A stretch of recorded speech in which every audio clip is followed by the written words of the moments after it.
Isang magandang gabi mga kabataan. Good evening. Pwede niyo po bang batiin ang inyong po mga katabi na isang magandang gabi po. Yan. At maging yung mga nasa itaas. Yan. Magandang gabi po sa inyong lahat. Welcome po sa ating pong church dito sa LTCM.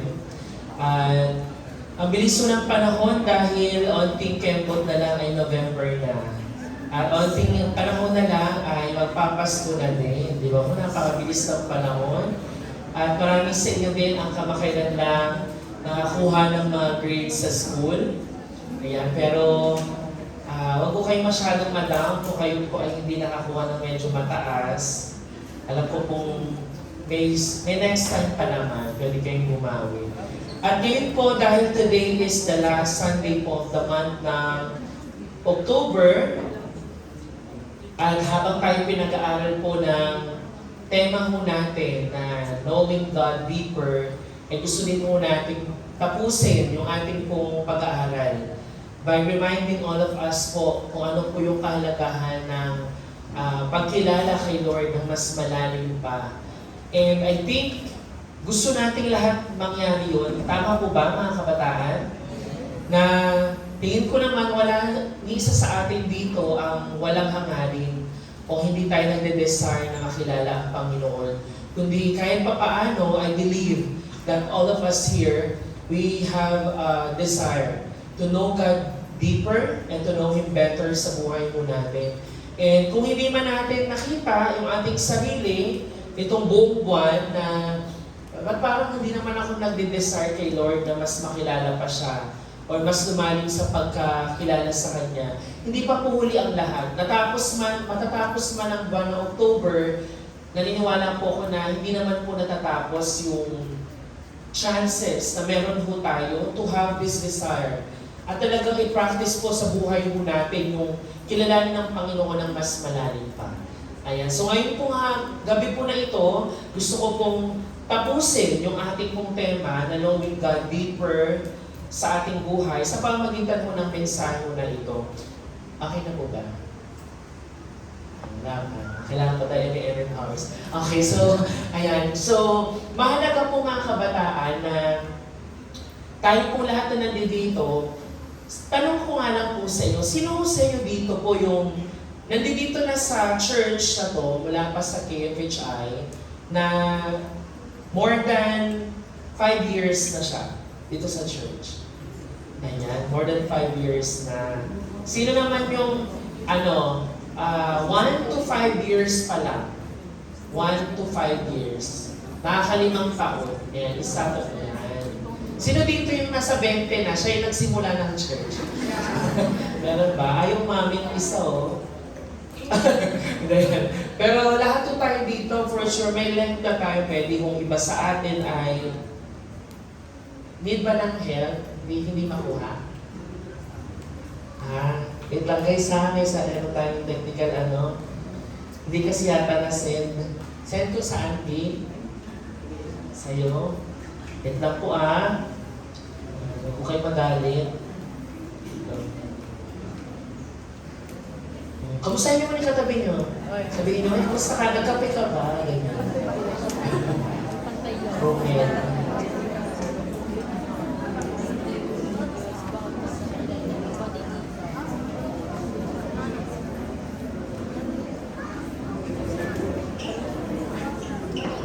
Okay, nakasend ko na.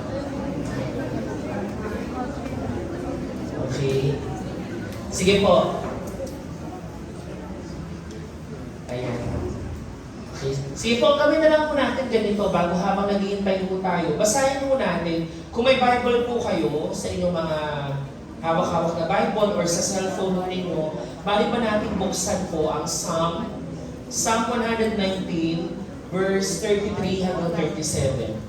Pwede ba natin buksan mo yun? Awit, mga awit, 119 verse 33 po hanggang 37. Kung may Bible po kayo, pwede nyo buksan or makishare po kayo. Wala rin yung cellphone. Ayan. Pwede po bang basahin yun? Psalm 119 verse 33 hanggang 37. Meron kayo dyan, guys? Okay. So, pwede ba natin basahin yun ng sabay-sabay? Awit 119, verse 33 hanggang 37. Sige po, basahin ang lahat ng mayroong Bible. Kung wala, pwede kayong makishare. Sige po, basahin natin. 1, 2, 3, go, basa.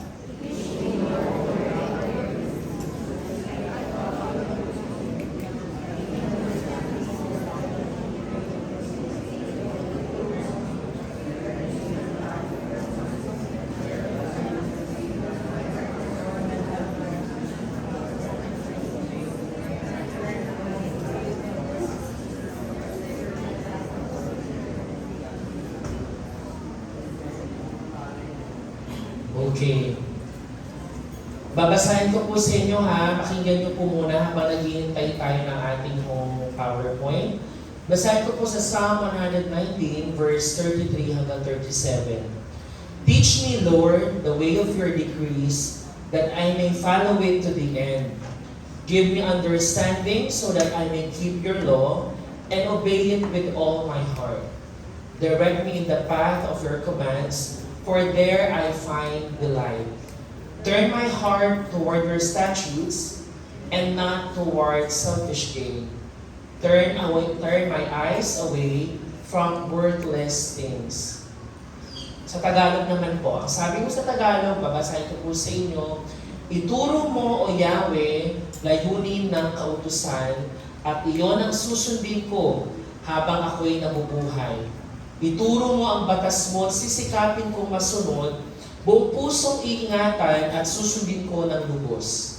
Sa pagsunod sa utos mo, ako iyong pangunahan, pagkat dito nakakamtan ang ligayang inaasam. Ngayon pong gabi ang ating pong pag-aaralan po ay pinamagatan ko pong knowing God deeper through loving His words. Sa pagtatapos natin ang tema ko natin ng pagkilala kay Lord ang mas malalim, naniniwala po ko na wala nang ibang paraan para makilala si Lord kundi ang magbasa ng kanyang salita. At hindi lang mo pagbabasa nun, kundi mahalin ang salita ng Diyos sa ating pong buhay. Naniniwala po tayo dyan dahil noon pa mang una, pinakita na ho sa atin sa Biblia kung gaano kahalaga ng salita ng Diyos. Salita ng Diyos po in the form po ng Biblia na may hawak po tayo, yung Bible po na canon from Old to New Testament, and even in the Old Testament times, nung ang Panginoon ay nakakausap at napakikinggan pa ng mga tao. Ngayon po, tingin ko po one of the ways then for us to express our love to the Lord is when we worship the Lord right this time, may nakikita po kasi ako na chewing gum, 4 sila. Pwede ba natin iuluwa ang chewing gum na yan? At kasi nababada yung magano. Pwede sana kung tahimik eh. Gagawin yung bibig. Pakiluwa ninyo, bakit turo kita? Bawal ang chewing gum pag service, okay ho? Candy pwede pa, pero yung umunguya po tayo habang nasa-service, pakiluwa nyo po yan. Kung malakas na loob mo, lulukin mo. Kung kaya mong lumulok ng chewing gum. Ayan. We're training you guys, especially the grade 7. Grade 7 yung madalas walang pang masyadong alam sa tamang attitude pag nag-worship service. Pero ngayon kung may papel ka dyan, ano mo muna, luwa mo, tapos nguyain mo ulit after na service. Kung talaga namang masarap yan at tinitipid mo, baka naman sabihin, ba yan, kakaano ko pa lang, sayang yung tamis. Patapahawak mo muna sa katabi mo kung wala kang papel. Ayan. Kasi talagang tahasan siya mumunga sa knowing God deeper. Lulukin mo na yan o pakiluwa. Kasi pag ang ibang preacher ang magsalita, baka tawagin ka pa. Ayan. So ngayon po, gusto kong basahin mo natin muli ang ating scripture nang sabay-sabay po muna sa English po. Basahin mo natin. 1, 2, 3, go. Teach me, Lord, the way of your decrees, that I may follow it to the end. Give me understanding so that I may keep your law and obey it with all my heart. Direct me in the path of your commands, for there I find delight. Turn my heart toward your statutes and not toward selfish gain. Turn my eyes away from worthless things. Sa Tagalog po, Ituro mo, O Yahweh, layunin ng kautusan, at iyon ang susundin ko habang ako'y nabubuhay. Ituro mo ang batas mo, sisikapin kong masunod, buong pusong iingatan at susundin ko ng lubos. Sa pagsunod sa utos mo, ako iyong pangunahan, pagkat dito nakakamtan ang ligayang inaasa. Nasundin ang iyong utos, higit pa sa paghahangad na yumaman akong lubos. Ilayo mo ang pansin ko sa bagay na walang saysay, at ayon sa pangako mo'y pagpalain akong tunay. Sige po, tayo po ay panandali ang manalangin. Panginoon, aming amang banal na sa langit, salamat Lord for the whole day, na kayo po ang kasama namin sa aming po mga paglilingkod at sa oras na ito sa aming pagsamba sa inyo. Lord, alam po namin na kayo ang Diyos na tumitingin hindi sa aming pong panlabas na kaanyuan, kundi sa puso na meron po kami, Panginoon, sa inyong harapan. Kung kaya, Lord, this evening, sa aming paglapit sa inyong harap, Lord, habang kami nakikinig ng iyong mga salita, hindi naman namin pakinggan ang salita mo bilang simpleng katuruan, kagaya ng nasa school. Kundi, Lord, mga salita mo mismo, Panginoon. Ikaw mismo, Panginoon, ang nangungusap sa amin at nais mo, Lord, na tunay namin madama at matamasa ang biyayang nagmumula sa inyo, Panginoon, through our obedience to your word, Panginoon. Lord, tulad ng aming pag-aaralan ngayong gabi, alam po namin na kami po yung mga taong mabilis ang hindi namin pagsunod sa inyo. Kaya humingi kami ng grasya mo at ang kalakasan mula sa inyo na kami ay makapamuhay na maging kalugod-lugod sa inyo pong harapan.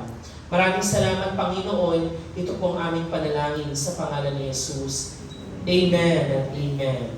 Bilang ating panimula po, lalo na po ang mga kabataan natin, majority po na nandito ngayon ay mga kabataan, marami pong distraction sa paligid po natin. Ang mundo natin ngayon, imbes na tinuturuan po tayong kumalma, tinuturuan tayong mag-focus, napakaraming ino-offer sa atin na nagbibigay sa atin ng kaguluhan. Nagbibigay sa atin na napakaraming boses na pwedeng mapakinggan. Nakakalimutan natin pakinggan yung tunay na boses na nangungusap sa atin. Kaya nga sabi ko sa ating panimula, sa mundo ho natin na filled ng distractions and chaos, walang ibang katotohanan ang nananatili pong nakatayo, nananatili pong pwede natin kapitan at pagkatiwalaan, kundi ang salita ng Diyos, na siyang ultimate source ng katotohanan, ng gabay sa atin, ng guidance, at ng pag-ibig. Kaya ngayong gabi po, ang focus natin sa pagtatapos po natin ng tema ng Knowing God Deeper is kung paano natin mapapalalim yung ating pong pagkakilala kay Lord sa pamamagitan ng tunay po nating pag-ibig sa salita ng Diyos. Alam niyo po, sa akin pong pagsiserve bilang isa pong lingkod ng Diyos sa kabataan, many times, nakikita namin po yung, ako po din, nakita ko na kung paano yung pagpasa ko ng mga generation to generation, as generations pass by po, yung mga tao talaga din nag-iiba yung ugali at nag-iiba ang kagustuhan. At yan po ay kitang-kita, hindi lang sa kabataan, kundi maging sa mas nakababata ninyong mga kapatid. Yung mga grade school students natin, mula sa inyo hanggang sa mga parents, wala, kakaunti na lang talaga, yung pag sinabi mo, mag-Bible study tayo, yung talaga matutuwa. Na dati, panahon mo namin, ba ayaw nyo nung kinukumpara? Sinasabi ko lang to share ko lang to hindi sa kayo, ganito kayo, kami ganyan. Sinashare ko lang, na panahon ho namin, ako po, nung ako pinagsisimula sa Lydias, meron kaming values class din. At naalala ko noon, nung kami po nasa Delpan pa, dyan sa Mayano, sa Bunan, sa gilid, yung aming values class, ang hamot lang talaga ng materialis noon nila, ng mga teacher namin, including si Pastor Sharon, yung meron kayong pinamigay ng mga teacher na Bible stories na mayroong cartoons. Doon, yung may mga, tawag dyan, yung may mga drawing, yung may mga maganda kayo makikita picture. Tapos yun yung tinuturo. Naalala ko nung time na yun, Tuwang-tuwa na kami tuwing makita kami ng mga visuals. Kasi panahon na yun, hindi pa uso ang mga PowerPoint. Wala pa PowerPoint dati. Talagang pagtsatsagaan ang teacher na pagpa-photocopy, kapag ikaw ay mahilig magbasa, talagang matutuwa ka kasi pagpa-photocopy yung Bible na mayroong illustration, tapos babasahin nyo yun. At isa sa mga hindi ko makakalimutan Bible story, nung ako'y bata pa, na tinuro sa amin, is yung Wall of Jericho. Yun yung hindi ko talaga makakalimutan, na tinuro sa amin mismo ni Pastora Sharon nung time na yun. At nung time na yun, napakababaw ng aming kaligayahan. Pero masasabi ko, yung kababawan sa kaligayahan na yun, na sa simpleng papel na pina-photocopy na libro ng Biblia, ay tuwang-tuwa na kami. Pero dahil kahit nakababawan yun nung panahon na yun, kung ayun titingnan ko, ang babaw naman namin nun. Pero yung kababawan na yun, yun yung tunay na lalim na magkaroon ng saya sa pagbabasa ng salita ng Diyos.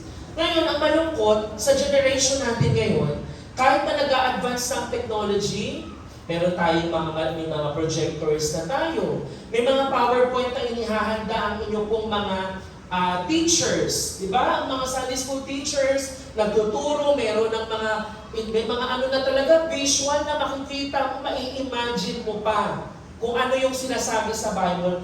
Pero ang hirap pasayahin ng mga kabataan ngayon. Parang pag Biblia ang pinag-usapan, bored na bored tayo. Di ba? Iba yung reaksyon natin pag sinabing, tara, kape tayo, kain tayo, talagang yung ngiti mo, umaabot hanggang batok. Hindi lang penga, hanggang batok yung ngiti.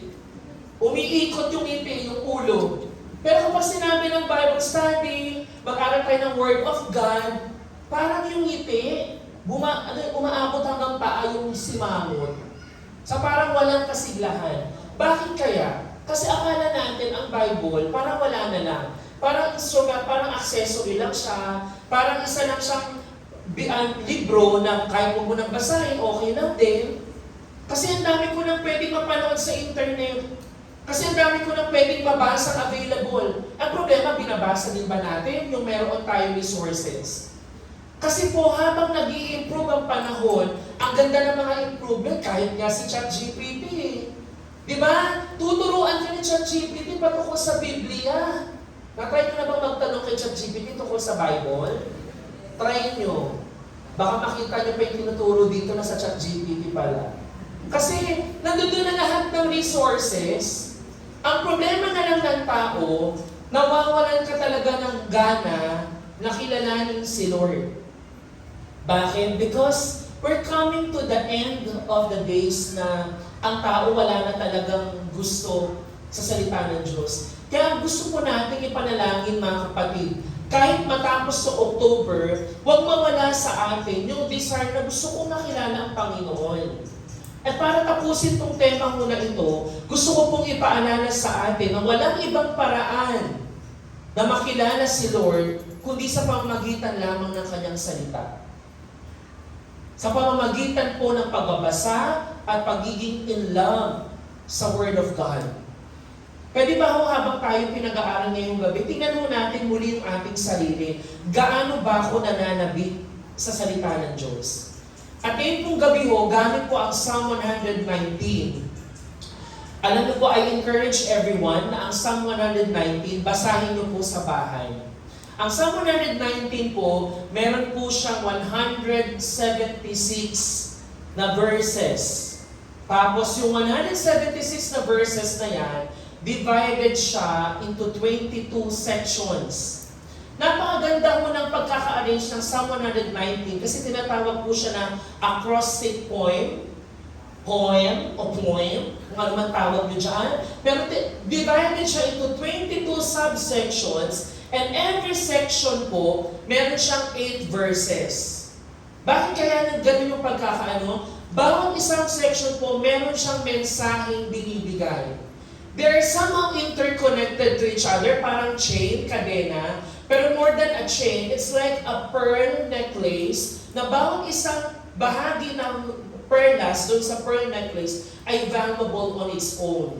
Kasi meron siyang mensaheng binibigay. Just to give you an overview ho, yung bawat subsection po ng Psalm 119, ang kanyang subsection po, pinamagatan po siya, binigyan po siya ng marka gamit ang mga Hebrew letters, yung Hebrew alphabet. Nandiyan po yung, di naman po ako expert sa Hebrew actually. I've studied Hebrew alphabet pero hindi pa po ako master dyan. But based on the study that I've done, yan po siya. May Aleph, Bet, Gimel, Dalet, He, Vav, Zayin, He, Tet, Yod. Yung mga yan.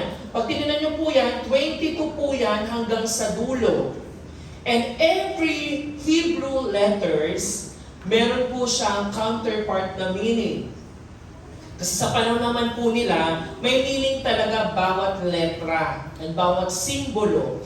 At yung ating pag-aaral po, itong verse 33 hanggang 38, if I'm not mistaken, ay kasama po doon sa parte ng pang-limang section. Ano yung pang-limang section? He, di ba ho? He or Hey. Yan po yung pang-limang letra ho sa alphabet. Na ang kahulugan po niya dyan, ang kahulugan niya ay window, bintana, window, na pwede nating masabi na itong window na to, it's the window for us to know God better. Kasi dito pong buong Psalm 119, panalangin po siya ng salmista. At ang pinaka-summary ng kanyang panalangin, Lord, gusto kong makilala pa kita sa pamamagitan ng salita mo. Na I am excited, I really love your word, that is my delight. Yan yung sinasabi ng salmista. Na ang kanyang panalangin, bawat isang panalangin ho ng salmista ho na ito, ay declaration po niya na, Panginoon, kilala kita bilang Diyos na ganito ka. Pero gusto kong mas makilala pa kita.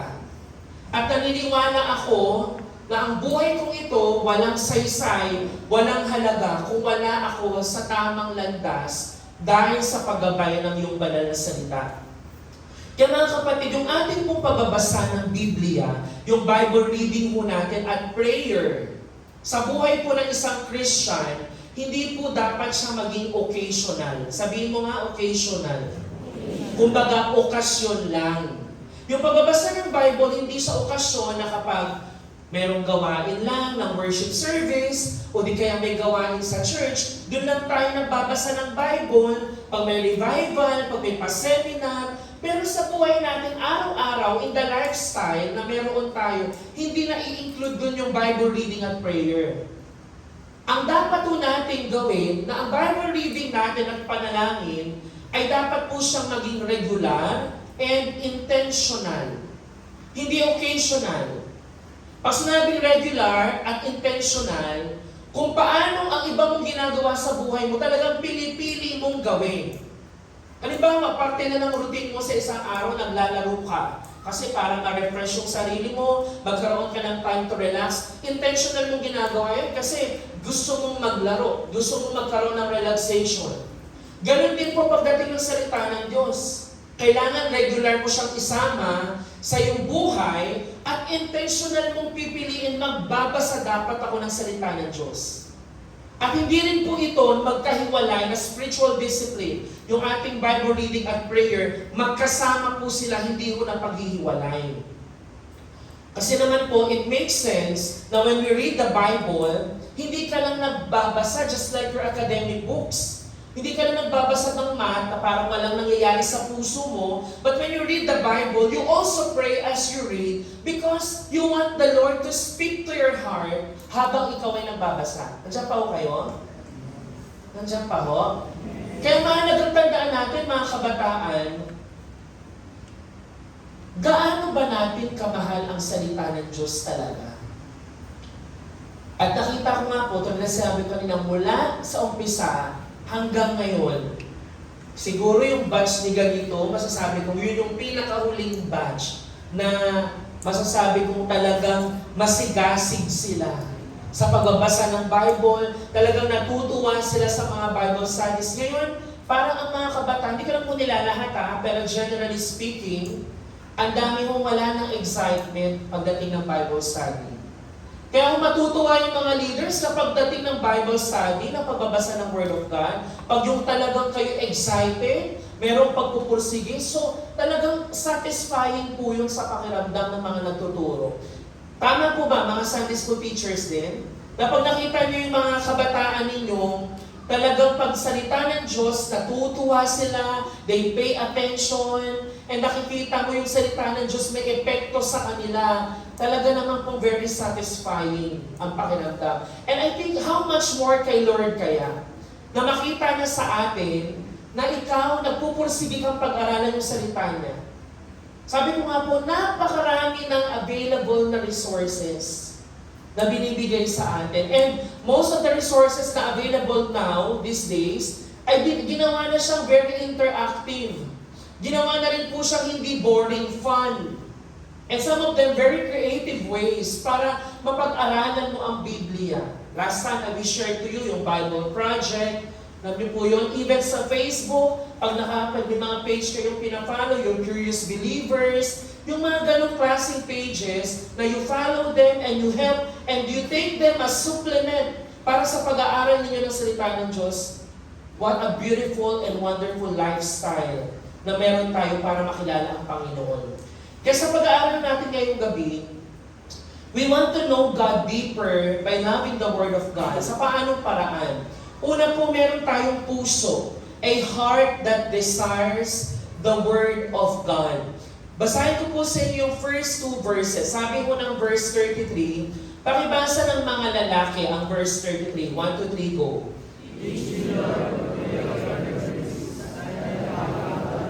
Mga babae naman, verse 34.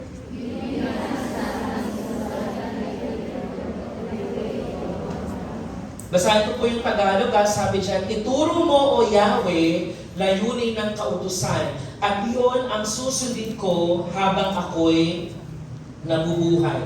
Medyo, pwede pa improve ako nitong monitor. Ang hirap magsalita ng monitor ngayon. Hindi siya tulad ng mga nakaraan. Ayan, sabi mo dito, sabi ng verse 33, sabi ng verse 33 basahin ko po sa English mo ulit. Sabi mo dyan, teach me, Lord, the way of your decrees, that I may follow it to the end. Sabi mo dyan, basahin ko po na yung verse 33. Ang highlight po natin dyan, yung the way of your decrees. Yung salitang the way dyan, gusto ko pong bilugan yung salitang way. Sabi ng salmista, una niyang sinabi in this section ng Hey, sa Hebrew na subsection nitong Psalm 119, ang una niyang panalangin guys, sabi niya, Lord, turuan mo ko ng daan mo, ng way. And pag tinignan mo po siya sa salitang Hebreo, dahil Hebrew ang original na text po nito, ang salita pong way ay meron pong Hebrew word na direct. Nang ibig sabihin mo noon ay yung, Lord, turuan mo ko ng conduct mo, ng manner, at ng lakbayin na binibigay mo sa akin. Nang sabi niya dyan, Lord, ituro mo sa akin yung daan mo. Bakit kaya na pinagpipray ngayon na Lord, ituro mo sa akin ang daan? Kasi po, alam ng Panginoon at alam din ng salmista sa kanyang sarili na siya bilang isang tao, ang default niya, mabilis siyang maligaw. Alam niyo po bang tayo lahat dito ay mga tupang ligaw? Tingnan mo yung katabi mo. Mukhang lutang, di ba? Ligaw utak niyan ngayon eh. Kasi nag-iisip ng kung ano-ano yan ngayon eh. Pero alam niyo po, ang panalangin dapat na tinuro sa atin, ang prayer niya, bilang bahagi nitong napakahabang panalangin dito sa Psalms, is Lord, teach me the way. Ituruan mo ko, Panginoon, ng daan na kailangan mo nating ipanalangin sa Diyos. Anong sinasabi mo ng verse 23? Naturuan tayo kasi hindi natin alam kung saan tayo pupunta. At kung alam man po natin, hindi natin alam kung paano pumunta sa dapat natin puntahan.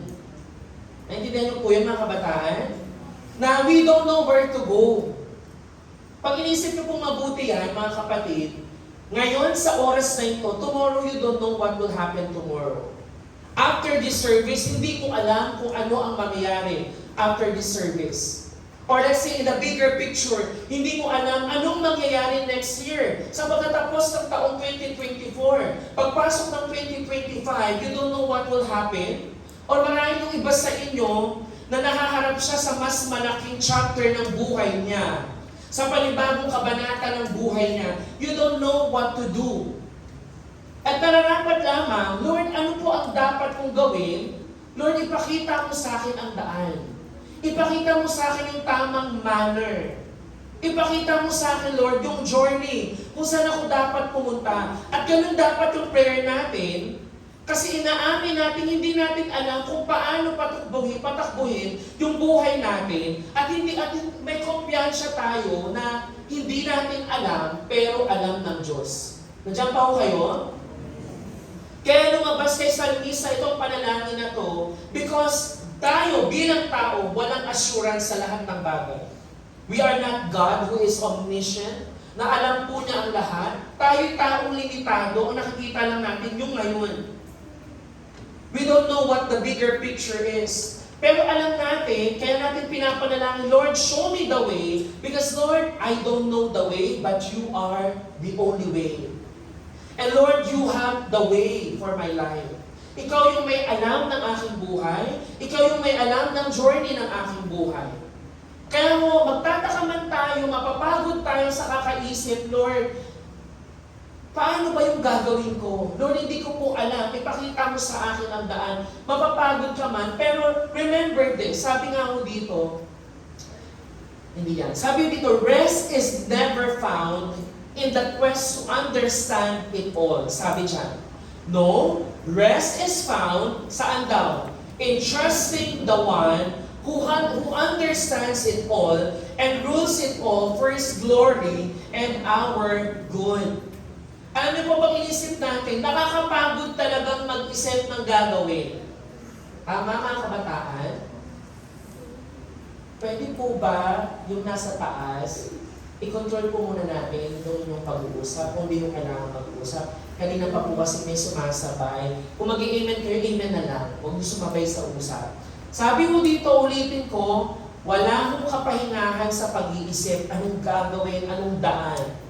Kaya di ba gusto natin intindihin ang lahat ng bagay na nangyayari sa atin ngayon. Maybe nakaharap ka sa isang sitwasyon ng life mo na you don't understand what's happening. Maraming nagtatanong ka kayo, Lord, bakit nangyayari ito sa buhay ko ngayon? Bakit pinapahintulot mo itong pagdaanan ko? And just by thinking those things, mga kapatid, it makes us weary, nakakapagod. Di ba yung pag-iisip pa lang? Nakakapagod yun. Pero remember, sabi dyan, it's never found, yung tunay na kapahingahan, doon sa ating kagustuhan na maintindihan ang lahat. Kundi yung tunay na kapahingahan, humihiling ka kay Lord, Lord, ipakita mo sa akin ang daan. Because Lord, I may not understand right now. But it is you, Lord, who understands everything dahil hawak mo ang daan. Nandiyan pa po kayo? Hawak mo, Lord, ang daan at ang lahat ng bagay ay para sa iyong kaluwalhatian. Kaya mga kapatid, habang nagde-desire tayo ng daan na yan na dapat natin lakaran, di ba parang ang madaling maintindihan kasi yung Hebrew word ng way is direct. At yung direct na yan, ibig sabihin nun, way, na parang naghihingi tayo ng direksyon kay Lord. Nanghihingi tayo ng kanyang patnubay.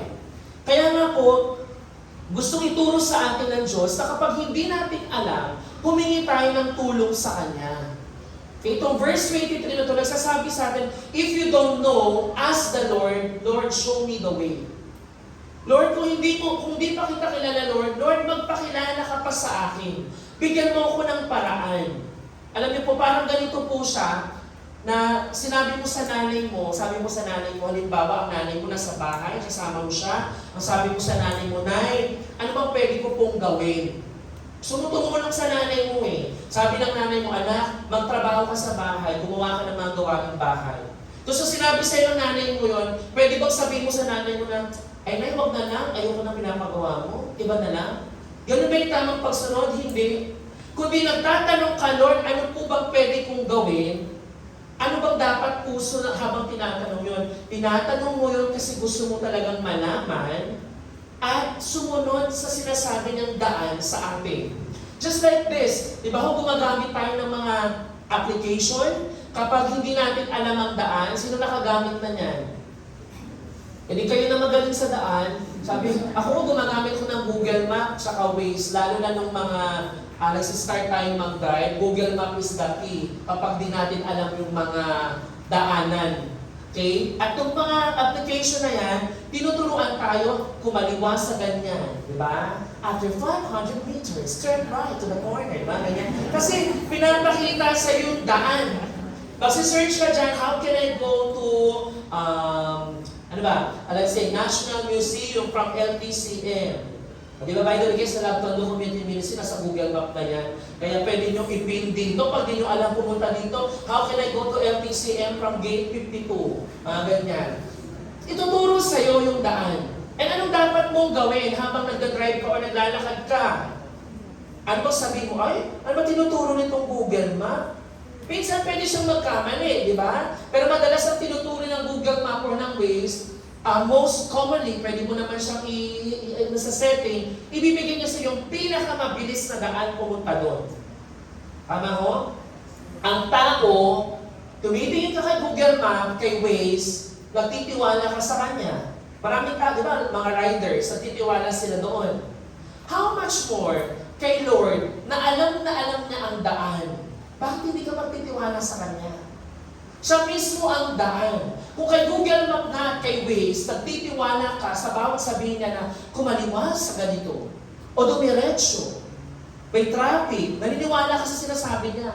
How much more kay Lord na sinasabi niya sa iyo, ako ang daan, ako ang katotohanan, at ako ang buhay?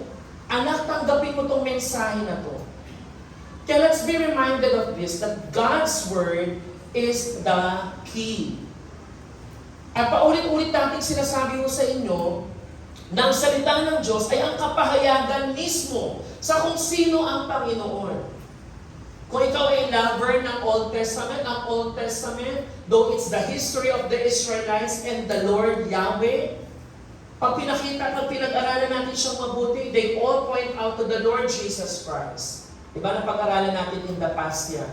The New Testament also, it supports The Old Testament, nagsusuportahan sila sa isa't isa para sa isang layunin na tayo mga makapagbasa ng salita ng Diyos, maniwala tayo na ang Panginoon ay ang ating Diyos, ang Panginoong Jesucristo. That He is the Lord. That He is the Christ. Yun yung sinasabi mo sa atin. Kaya nga sa John chapter 1 verse 1, alam na mo natin yan, pinakita sa atin na ang salita mismo ay ang Diyos. Kaya mga kapatid, yung hawak mong Bible, hindi yan tulad ng science o ng English textbook mo sa school. Yan ay ang Diyos mismo na hawak-hawak mo. And He made Himself known to us. Diba sa pagsisimula natin ng tema ngayong buwan, nagpasalamat tayo na, Lord, how come an eternal God will make Himself known to us bilang mga tao? Sino ba tayo para magpakilala ang Diyos sa atin? Kalabi ko katabi, natutulog eh. Uy, matulog, grabe naman kayo. Kaya alam niyo po, biyaya ng Panginoon na tayo po ay nagkakaroon ng opportunity na mas makilala pa siya. Kaya ka nga nandito para mas kilalanin si Lord. Tama po ba? Amen po ba? Amen. Kaya pag pumunta ka dito, ang desire, Lord, gusto ko pong mas makilala pa kita. At habang nakikilala pa kita, Lord, mas nai-inlove pa ako sa iyo. Mas dapat patatagin nito yung pag-ibig ko sa iyo, Lord. Kaya sabi pa ng awit 119 verse 30 to 34, ang hangarin ng salmista ay the same awit na 119. Ang sabi niya, ituro mo, O Yahweh. Ganun din ang sinabi niya sa verse 34, ituro mo, teach me. Mga kabataan, sa generation natin ngayon, ang hirap magpaturo kasi akala natin alam na natin ang lahat. Akala natin we have enough knowledge. Pero ang pinakamagandang attitude sa harapan ng Panginoon ay magkaroon ng pusong ang panalangin, Lord, ituro mo po sa akin. Sabi dyan, ituro mo, O Yahweh, layunin ng kautusan. at iyon ang susundin ko habang ako'y nabubuhay. Ang halaga ho ng pagsabi kay Lord, Lord, ituro mo para makasunod ako sa iyo habang buhay. At anong pagsabi niya? Buong pusong iingatan at susundin ko ng lubos. And again, ang sabi ko nga sa inyo kanina, nasulat ang Biblia para maniwala tayo na si Jesus ay Christ, na anak ng Diyos. At dahil doon sa panampalataya na yan, magkakaroon kayo ng buhay. Alam niyo po, habang nag-aaral tayo ng Gospel of the Bible, dati kung kayo man po ay nakasama sa GOB seminar, yung John 20:31, isa sa mga memory verses yan eh.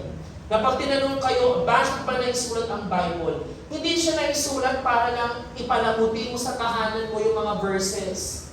Kundi ang layunin, sabi dito, very clear na sinabi, nasulat yun para maniwala tayo. Na alin daw? Si Jesus ay Kristo. That Jesus is the Messiah. Siya ang anak ng Diyos. At pag ikaw ay nampalataya doon, magkakaroon ka ng buhay. Yung tunay na buhay. Kaya po, loving the Word of God is having a humble and teachable heart. Tulad po ng salmista sa ating pag-aaral ngayon, ine-express po ng psalmist yung kanyang malalim na pag-ibig sa salita ng Diyos. At yun po ay pagpapakita po niya yung araw-araw niyang meditation throughout the day sa nais po niya na Lord, ituro mo sa akin ang daan. Going to the next part, sabi ko ng verse 34. Pakibasa nga ng verse 34. Give me understanding so that I may keep your law and obey it with all my heart. Sabi niya kanina, Lord, teach me your way, the way of your decrees, so that I can follow it to the end.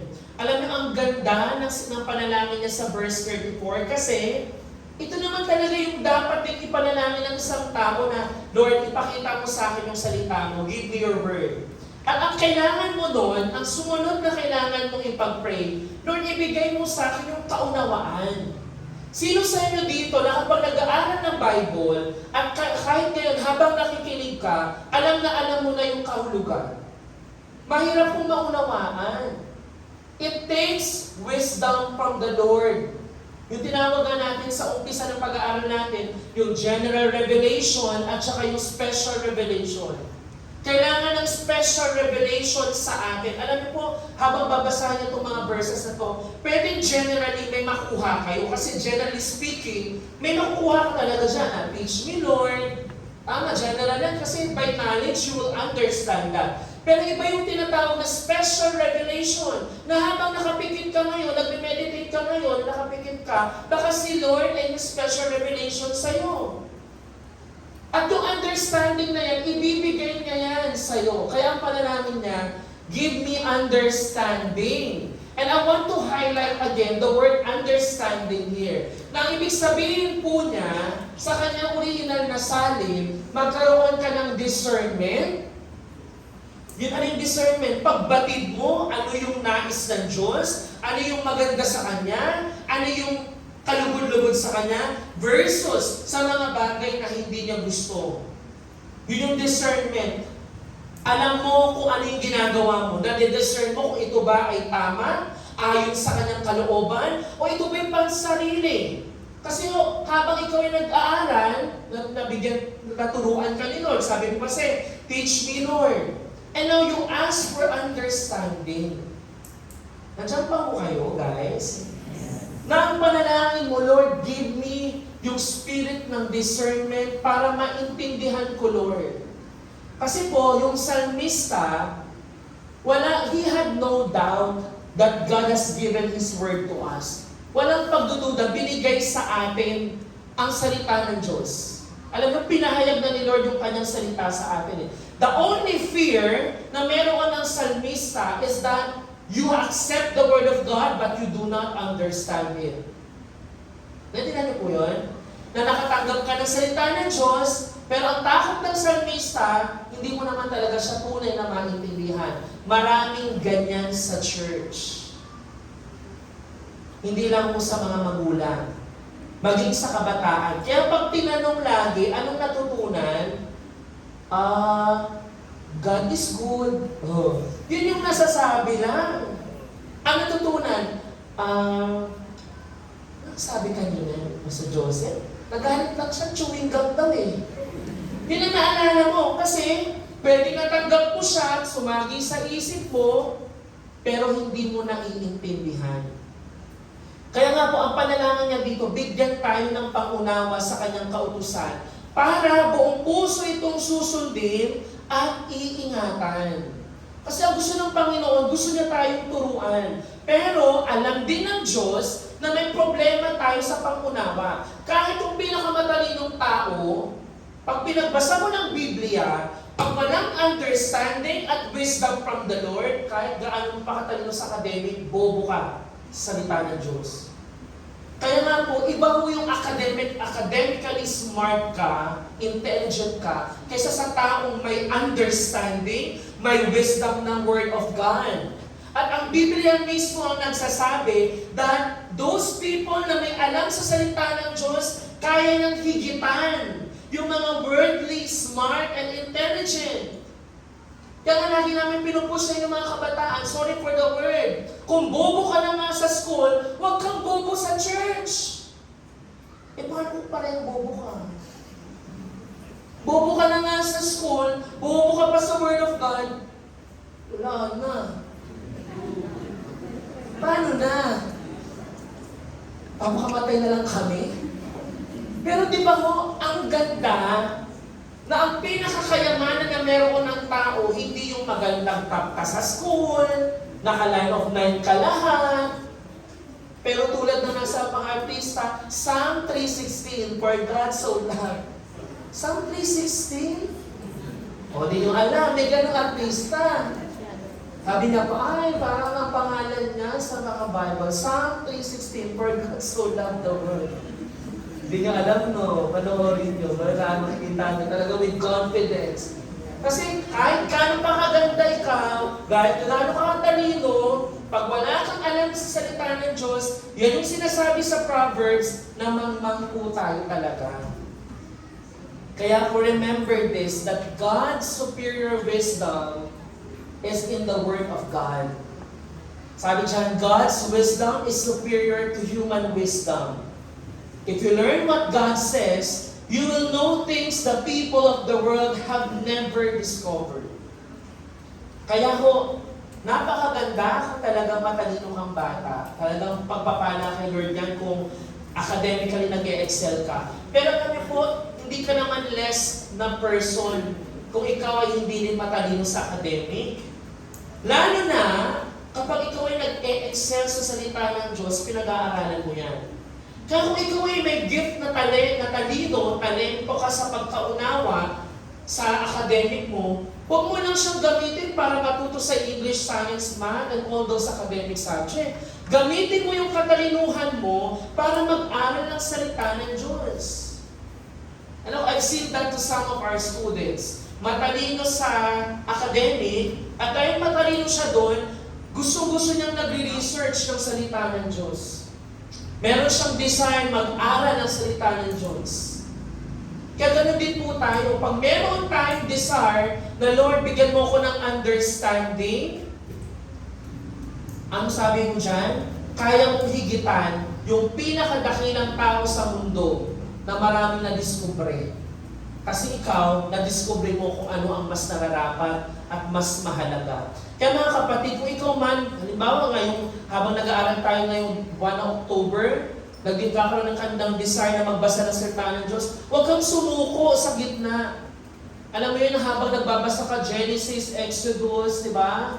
Leviticus, tuwang-tuwa ka sa nangyayari sa Israelites. Pagdating ng numbers sa mga bilang, nabagot ka sa mga bilang, sabi mo ngayon, ayoko na. Ayoko na magbasa ng Bible.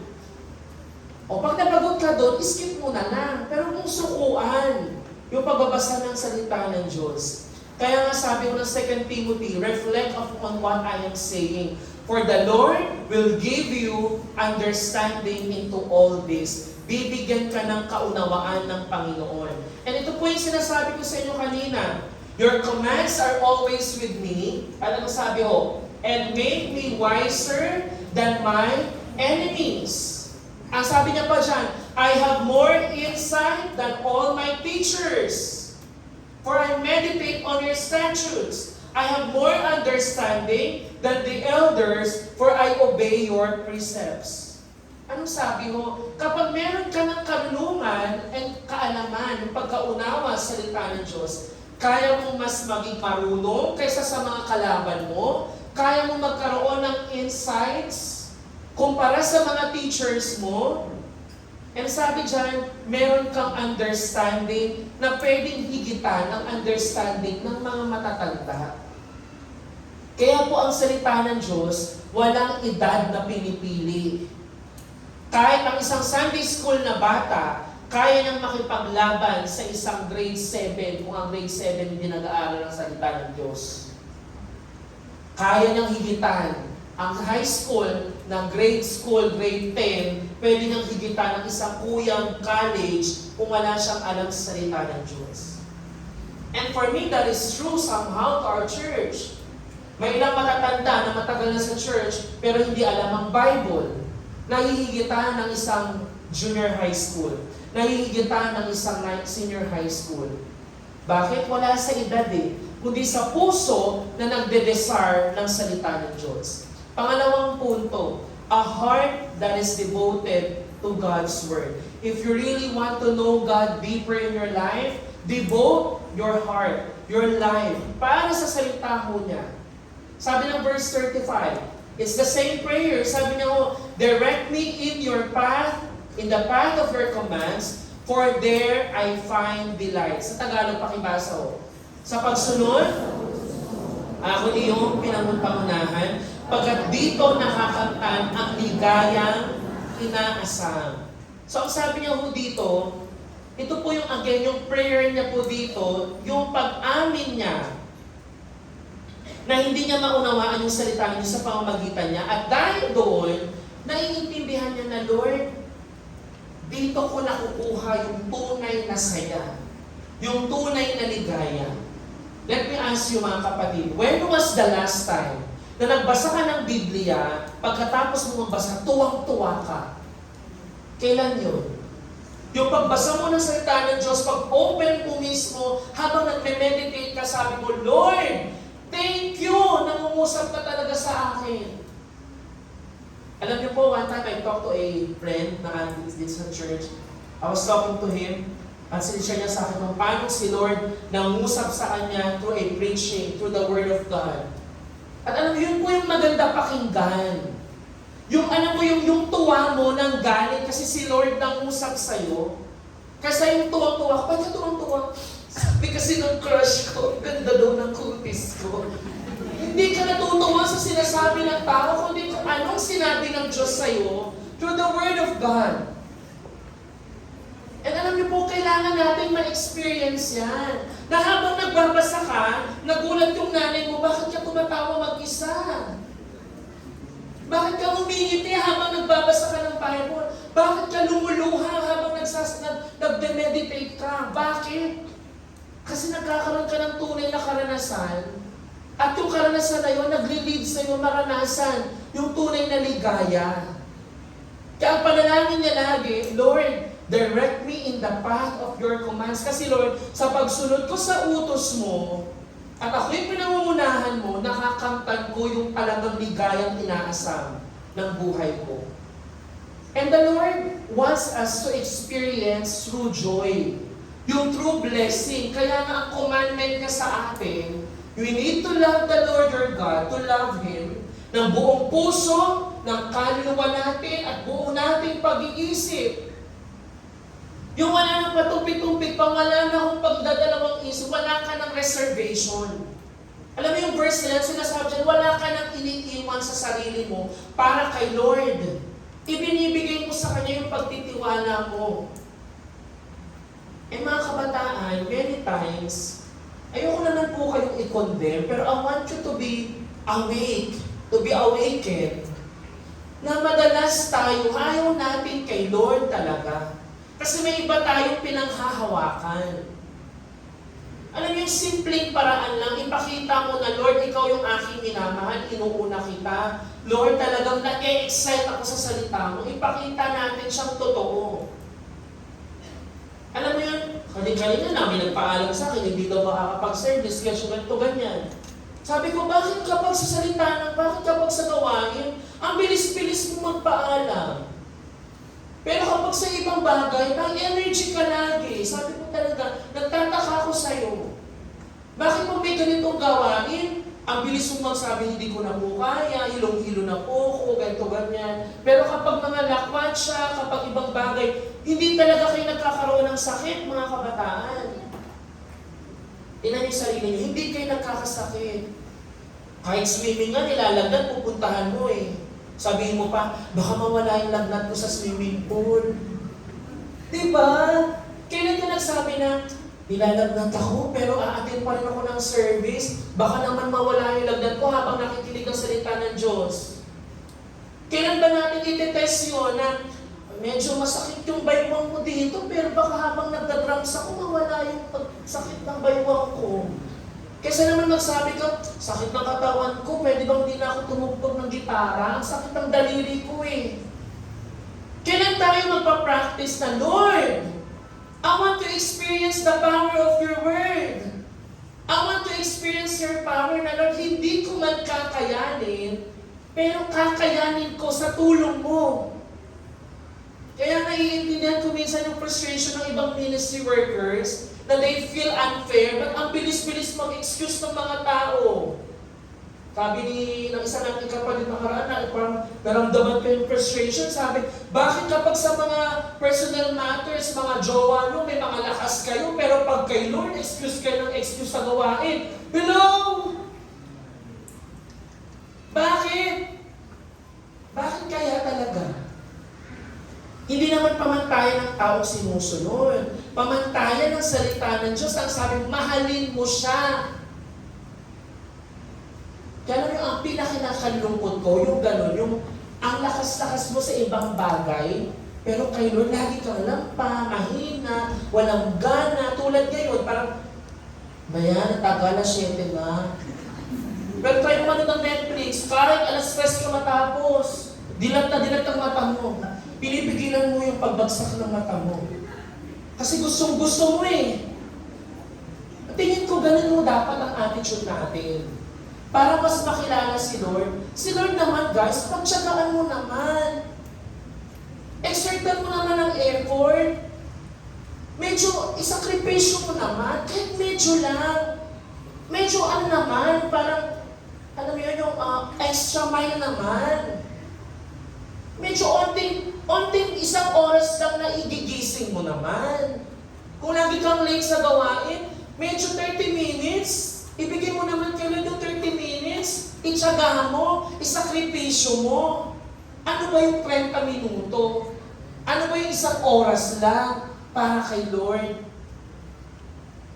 At pakita natin yung totoong pagmamahal. Kasi ang panalangin ng salmista, Lord, pag tinuro mo sa akin yung totoong daan, doon yung totoo na akong masaya.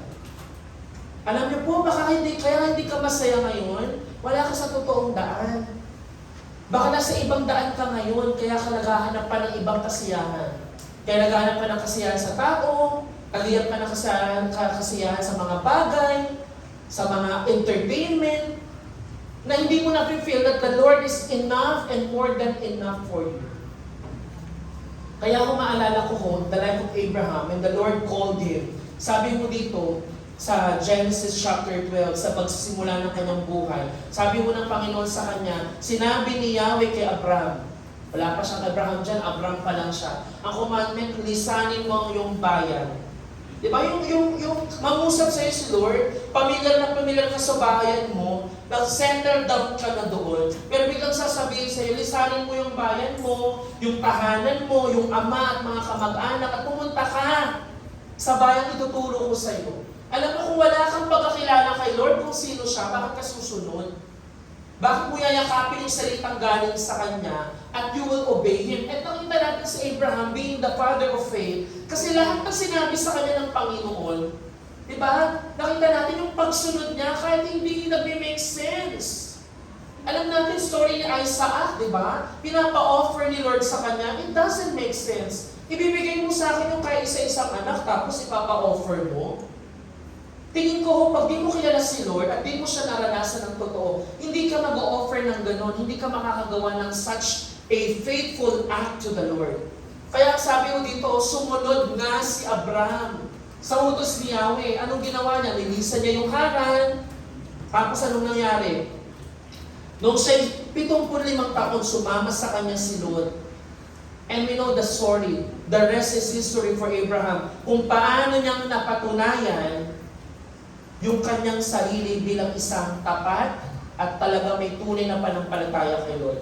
And the same thing, sa mga kaibigan ng Daniel, sa mga kaibigan po ni Shadrach, Meshach at Abednego, anong sabi mo dito sa Daniel chapter 3 verse 19? Na mula ang mukha ni Haring Dario na Nebuchadnezzar. Sabi ko kasi, di ba, may inuutos sa kanila, you need to worship this idol. Pero sabi ko, pinalagay sila doon sa nagbaba, sa maapoy na pugol. Pero nagulat sila, iba nakita nila, hindi lang 3, naging 4. Sabi diyan, na mula ang mukha ni Haring Nebuchadnezzar sa tindi ng galit kina Shadrach, Meshach at Abednego, kaya inuutos siyang painitin pa ng 7 ulit ang pugon, 7 times pinalakas yung apoy, pinainit. Ano nangyari? Sumunod ba sila dun sa utos? Hindi. They still stood up sa kanilang panampalataya. At anong sabi mo dyan?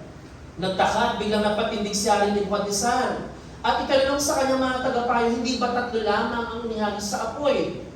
Opo, kamahalan. Pero bakit 4 ang nakikita kong walang gapos at naglalakad sa gitna ng apoy nang hindi nasusunog? At ang tingin ko sa ika-4 ay parang anak ng mga Diyos. You know, itong magkakaibigan na to, yun po yung panampalataya na kailangan meron tayo. Alam nyo, nung ginawa nila to, panigurado, they knew another God. Nandito nyo ngayon, habang nakikilala nila si Lord, naranasan nila to dahil may faith sila kay Lord, nung na-experience nila itong pagpapasunog sa kanila dun sa pugon, pero niligtas sila ni Lord, nakilala nila si Lord bilang Diyos sa tagapagligtas, kung ikaw ay nananatili sa Kanya.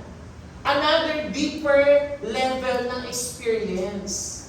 Kaya sabi namin sa inyo mga kabataan, bago matapos itong tema ng Knowing God Deeper, mag-desire tayo na hindi lang sa salita, sa pinandig sa napapakinggan, kundi Lord sa karanasan ko mismo. Na Lord, tulad ni Shadrach, Meshach at Abednego, hindi ako makikiayon sa mundo, sa takbo ng sanlibutan, pero Lord, kahit hindi ako makiayon, maniniwala kong kasama pa rin namin kayo. Hindi ako lugi. Amen mga kabataan? Gaano ka ba talagang tumatayo sa panampalataya mo sa school? Sa school na lang. Sabi nga natin lagi, kilala ka ba sa eskwelahan bilang isang Kristiyano?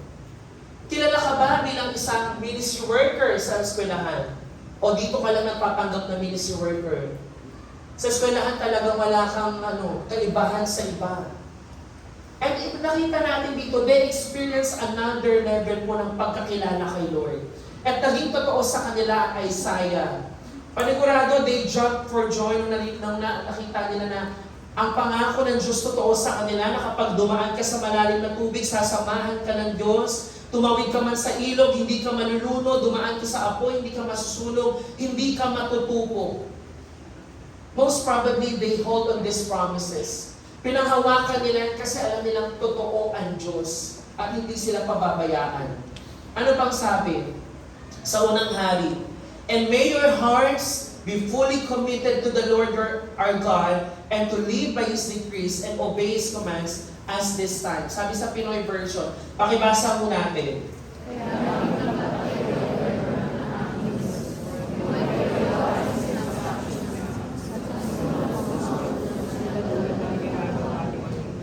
Kaya mga kabataan, mga kapatid, kung ngayong buwan na to, binigyan ka ng mensahe ni Lord na kilalanin si Lord ng mas malalim, medyo may effect ba yan sa puso natin, mga kabataan? O malibagong tema?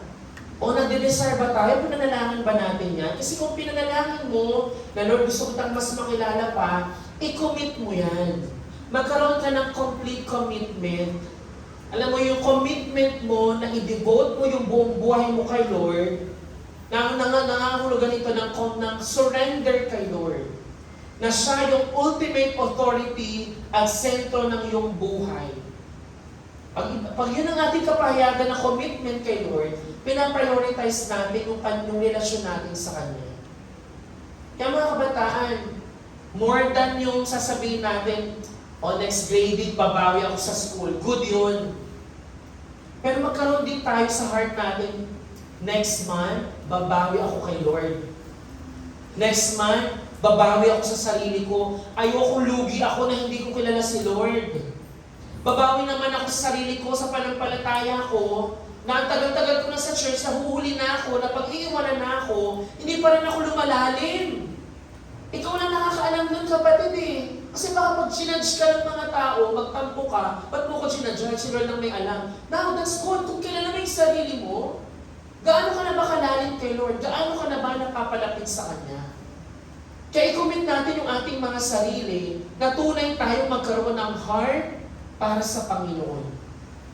Yung talagang pinaprioritize natin siya. Pinaghahandaan natin siya. Pinaglalaanan natin siya ng oras at ng panahon.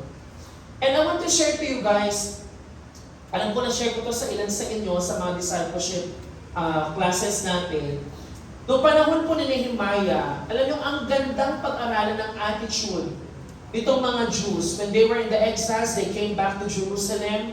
And together with Ezra, and together with Nehemiah, si Ezra ho bilang isang eskriba, they led them.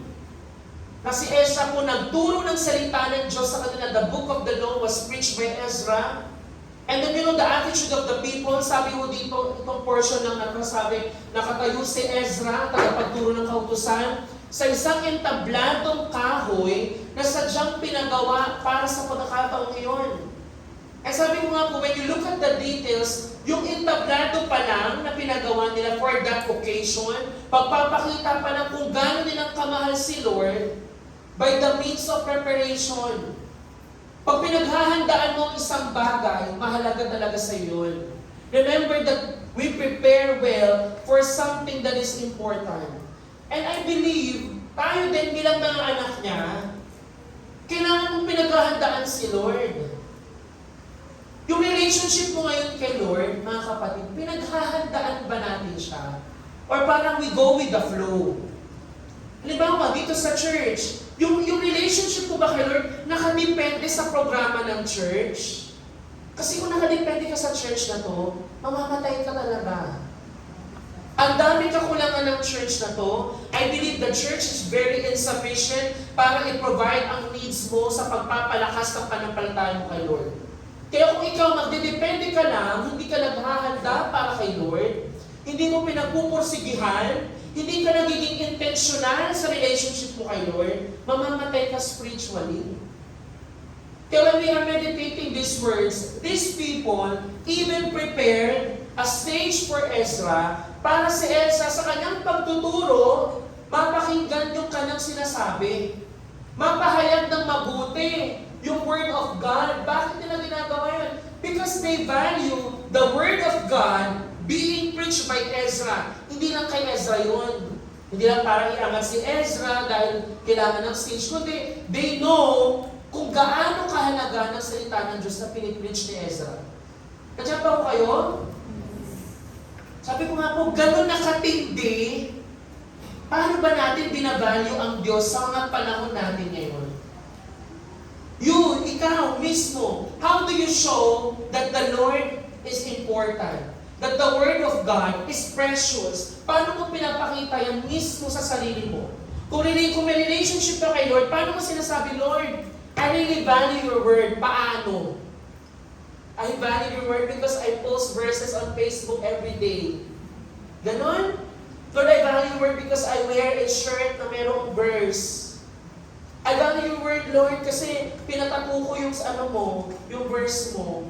Ganun ba? Or we value our Word, kasi the Word of God, kasi pinapahalagahan natin siyang tunay, pinaghahandaan mo siya, pinag-iisipan mo, Lord, paano ako magbabasa ng salita ng Diyos ngayong araw? Paano ko ba i-manage yung oras ko para sa kabila ng aking kabisihan sa school, may time ako na magbasa ng Biblia ko? Lord, paano ko mababawasan yung chika ko sa friend ko para ako naman ang chumika sa'yo? Lord, paano ba ako magpapahinga ng maayos after ko ng shift ko, after ko ng work ko sa office, para sa maiksi pahinga ko na yun, magme-meditate ako sa iyo. That's what we call preparation to show how we value the Lord and how we value His Word. Ito pa yung sura nila eh. The people prepared the stage for Ezra, not to glorify Ezra, but to show how they value the Word of God. Hindi man Bible pa yan eh. Book of Law pa lang yan ni Moses na being preached by Ezra. But they showed reverence to the Word of God. Yung paggalang. Kaya mga kabataan, gano'n ang discipline na sinasabi sa inyo. Kasi baka hindi nyo alam. Please do not misunderstand na nagiging sobrang strict lang. Bukod doon, pinapakita sa inyo ano ang nararapat gawin sa isang Diyos na banal. Sa salita ng Diyos na ating pinag-aaralan. Kaya po gusto ko lang i-share sa inyo, alam ko kung ito gumagabi na, but I want to share this to you, ano bang need to prepare for worship? And it's applicable for everyone. Ministry workers ka man, o isa ka lang ordinaryong miyembro ng church, we all come to the Lord for worship. Kailangan natin ang paghahandang ganyan. Kung tunay mong binavalue ang salita ng Diyos para mangusap siya sa iyo. Merong internal preparation, naghahanda ka ng puso mo. Bago ka dumating sa church, naghahanda ka, may pre-arrival preparation. Pag nakaupo ka na dyan, bago mag-service, may pre-service preparation. After mo ng service, naghahanda ka pa rin kasi pagkalabas mo sa pinto, pwedeng may kaaway, barilin ka bigla, mamatay ka. Alam niyo ba yun? Kaya ang tao, hindi lang yung, alam mo yung parang tapos sa service, parang wala na. Kundi after mo mag-service, naghahanda ka pa rin na, Lord, panigurado, paglabas ko dito sa church, ang kaaway, aatakihin ako. Pumunta ka sa bagong tulay. Yan na naman yung mga bulong sa'yo ng kaaway. Para kalimutan mo yung panalangin, kalimutan mo yung Word of God. Nanakawin sa'yo yan eh. And why am I sharing this? Para malaman mo, ganito mo dapat i-value yung napakikinggan mo ngayon. Hello? Nandiyan pa ako kayo? Na ganun siya katindi, hindi natin siya dapat baliwalain. And lastly, for point number 2. Sabi dyan, true devotion to the Word of God is not just a matter of feelings. Ito po ay naipapakita sa pamamagitan ng pagsunod. Buhay ng may pagsunod. Obedience to God's Word is a tangible way of demonstrating love and reverence for Him. Nangangahulugan po yan na yung ating action, yung ating choices, yung ating lifestyle, naka-align ba yan sa prinsipyo ng salita ng Diyos? Mga kabataan, we're talking here not para kayo ay gawing mga pastor, or missionary, o someone ng ministry, mga ministry workers, hindi. But being a Christian, kung ikaw ay anak ng Diyos, ganyan ka dapat magpahalaga sa salita niya. Sinusunod mo ang kanyang salita. And lastly, a heart that, delights not in the world, but in the Word. Ang salitaan natin ay hindi tayo nagagalak sa mundo, kundi nagagalak tayo sa salita niya mismo. Ang sabi nga niya mo dyan, itulad mong hangarin ko na sundin ang iyong utos, higit pa sa paghahangad na yumaman akong lubos. Ilayo mo ang pansin ko sa bagay na walang saysay, at ayon sa pangako mo'y pagpalain akong tunay. Ngayon ang tanong natin, bakit dapat mas magkaroon tayo ng kagalakan na mahalin at sundin ang salita ng Diyos? Bakit kaya? Unang bagay mo, dahil pakibasa. Very common. Mabuti ang maidudulot ng salita ng Diyos sa ating buhay. Sabi nga ng Awit 128, 1-4, mapalad ang bawat tao na kay Yahweh ay may takot, ang maalab na naisis sumunod sa kanyang utos. Ano sabi ho?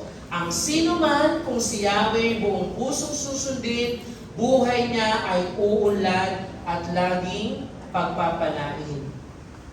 Na ang sinasabi mo ng panalangin sa sumunod na part nitong Psalm 119, ang panalangin niya, Lord, bukod sa maghangad ako yumaman.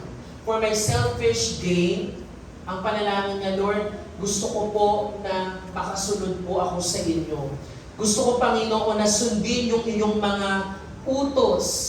At ang kalaki po nun ay tunay po na pagpapala mula kay Lord. Ang sabi pa ng awit, isa pa, sabi niya, higit pa sa ginto't pilak, itong buong salibutan, ang mabuting idudulot ng bigay mong kautusan.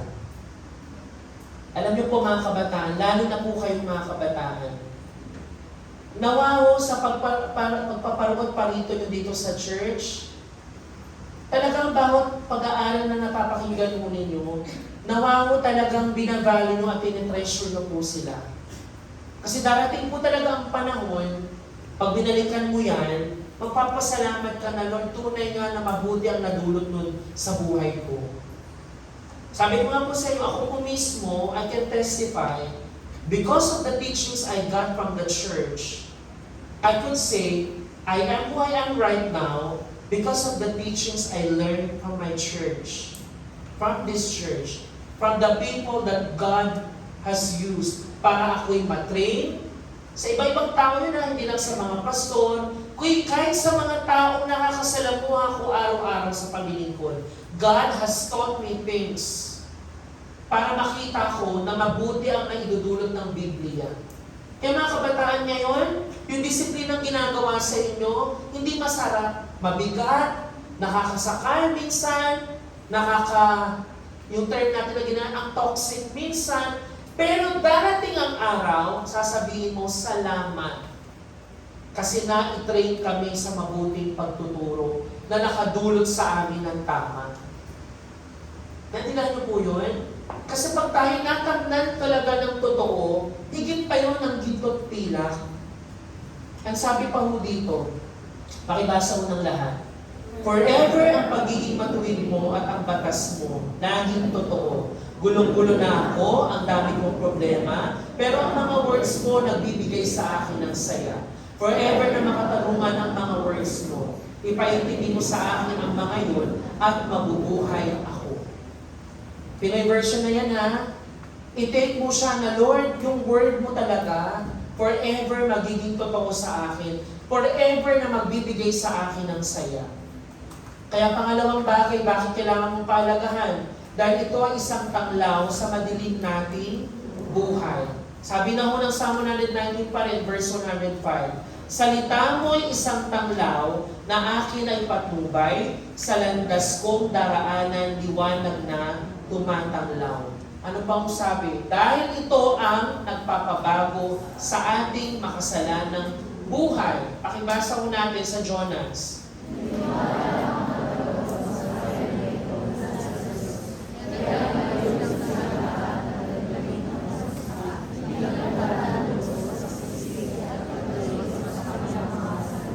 Alam niyo po, ang salita ng Diyos, pag ating itong minahal, isinapuso, it will lead us to true repentance. Tulad na nangyari mo sa panahon ni Jonah. Si Jonah sa umpisa ay nag-disobey kay Lord, tumakas, pero nung siya'y bumalik, sumunod sa Panginoon, ibinahagi ang mensahe ng Panginoong Jesucristo, ang mga tao ay nag-ayuno. They prayed and fasted. At sila po'y humingi ng kanilang pagsisisi at pagtalikod sa kanilang mga kasalanan. Nagkaroon po ng repentance. Kaya yung repentance po natin, mga kabataan, tanongin niyo po yung sarili niyo, talaga bang ako nakahingi na ng tawad kay Lord? Kasi sabi dyan, repentance begins with believing God. And as we believe Him and His Word, we have the power to transform our lives as He wills. Kaya naman po, huwag nating baliwalain ang salita ng Diyos. Ang salita ng Diyos, kapag yan ay tunay na nangusap sa'yo, it can lead you to repentance. Alam niyo po, ang tao, pwede ka pang i-push na, uy, sige na, magsisi ka sa kasalanan mo. Mahirap yun eh, pag tao ang nagpo-push. Pero kapag ang salita ng Diyos, ang nangusap, nagpalambot ng puso, nagbago ng pag-iisip, alam mo, totoong pagsisisi ang mangyayari at pagre-restore ng relationship natin kay Lord. Ang sabi pa nga dyan, you can't believe God apart from the Word of God. Hindi ka pwede magtiwala kay Lord nang hindi ka nagtitiwala din sa Kanyang salita. Therefore, anong sabi dyan? Any real revival or repentance will begin with faithful teaching, preaching, and faithful hearing of God's Word. Katulad ng nangyari sa Nineveh. Anong sabi dito ng awit 119 verse 11? Ang banal mong kautusay sa puso ko iingatan upang hindi magkasala laban sa iyo kailanman. Mga kapatid, nung pagkilala natin kay Lord, kilalanin natin siya bilang isang banal na Diyos. Huwag mawawala yun. At para tayo maproteksyonan sa anumang klase ng tukso pagkakasala, remember to keep His Word in your heart. Sabi ko nga lagi, ang mga kabataan namin, nahuhulog yan sa pagkakasala at sa mga tukso kasi wala kang ginagawa. Madami kang free time. Alam bang abala ka? Di ka makaisip naman ganung bagay. Lalo-lalo na kapag ang salita ng Diyos nasa puso mo, ilalagay mo yan dyan. Naniniwala ko yun ay maggagabay sa'yo na huwag mong gawin yan. Pigilan mo yung sarili mo. Mag-control ka. And remember this, reading the Bible will change your life. Anong sabi ho? Is obeying the Word of God that will. So sabihin natin na ngayon, matatapos na ang tema ng knowing God deeper, sasabihin mo na ngayon, magbabasa ako ng Bible. Good start, pero hindi dapat matapos sa pagbabasa lang. Magkaroon ka ng desire to obey the Word of God. Sabihin mo nga, obey. Obey. Sumunod. Hindi ka lang magbabasa, nakinig, pero hindi ka naman sumusunod. At sinabi ng James, but don't just listen to God's Word, but you must do what it says. Otherwise, you are only fooling yourself. Sabi nga sa Pinoy version, gawin niyo yung sinasabi ng salita ng Diyos. Kung pinapakinggan nyo lang yun, niloloko nyo lang ang mga sarili ninyo. Kaya hindi sapat din na nag-commit ka ng Bible reading. Nag-commit ka na I will read my Bible 3 chapters a day. Okay yun, good start. Pero wag doon matatapos, kundi ang panalangin, Lord, give me a heart that will obey your word. Susundin ko, Panginoon, ang utos mo. Ngayon pong gabi ho, sa ating pagtatapos, gusto ko po tayong natin tumayo.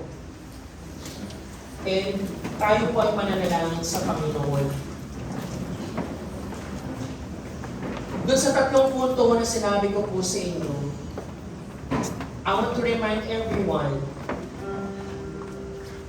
na walang ibang paraan, kundi unang-una natin pahalagahan po yung kanya pong mga salita. Yung Word of God.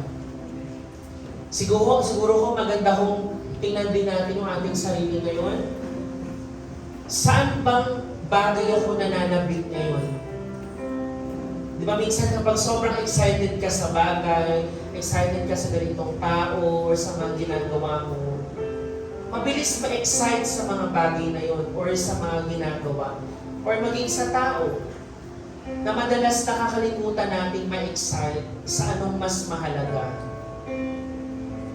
And kapag na-excite ka doon sa Word of God, babasahin mo ngayon, mangungusap ka kay Lord, at unti-unti mong malalasap, ito nga talaga yung sinasabi sa Psalm 119 na nararanasan ko yung tunay na ligaya. Siguro po, sa pagtatapos ng tema natin ngayong gabi, ngayong buwan po ng October, ang ipanalangin natin, Lord, gusto ko pong maranasan yung tunay na kasiyahan pag nagbabasa ko ng Bible. Yun yung una nating pag-pray.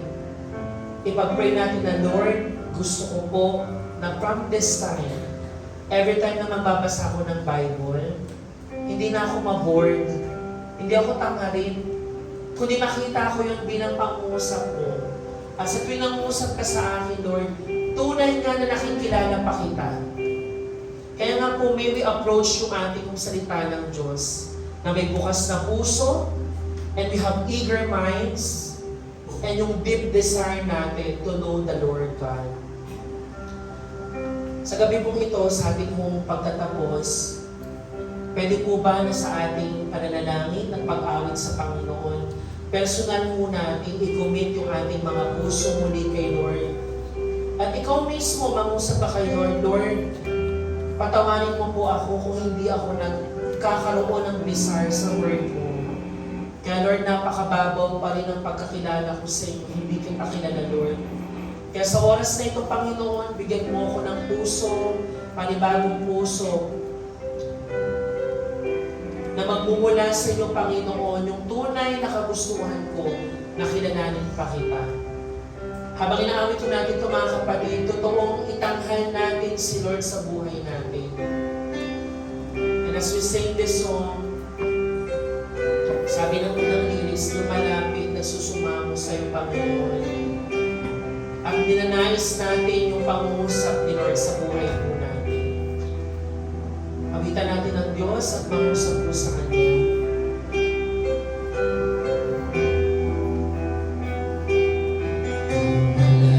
Malapit nagsusumamo,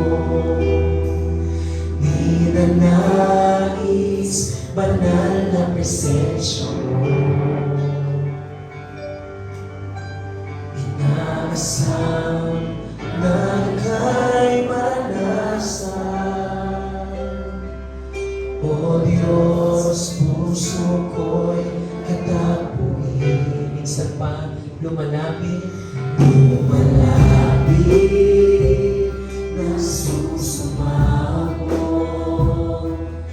ninanais banal na presensya mo. Inaasam na ika'y maranasan. O Diyos, puso ko'y katapuin.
Diyos, mga kabataan pa, marami po naririto, Lord.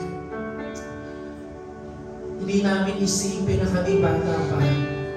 At marami pang panahon para mag-aral ng iyong salita. Marami pang panahon para kilalanin kayo. But Lord, in the Bible, we have seen the young people, Lord, at their young age, following your calling, obeying your words, Lord, and even sacrificing their lives para lamang ipakita ang tunay na pananabik na makilala po kayo, Panginoong Diyos. And we pray the same prayer, O Lord, tulad po ng salmista, na kami magkaroon ng tunay na desire sa aming pong mga buhay, sa inyong pong mga salita. Panginoon, tulungan mo ang bawat isa na patuloy kaming mangusap sa aming pong pagpapatuloy. Mangusap po kami sa inyo at tanggapin namin kung may challenge man kayong binibigay sa amin. Kung may magpabagong puso man ang tinuturo mo sa amin, ipakita niyo po ito sa amin, Panginoon. Salamat po aming Ama. Ito po aming panalangin sa pangalan ni Jesus.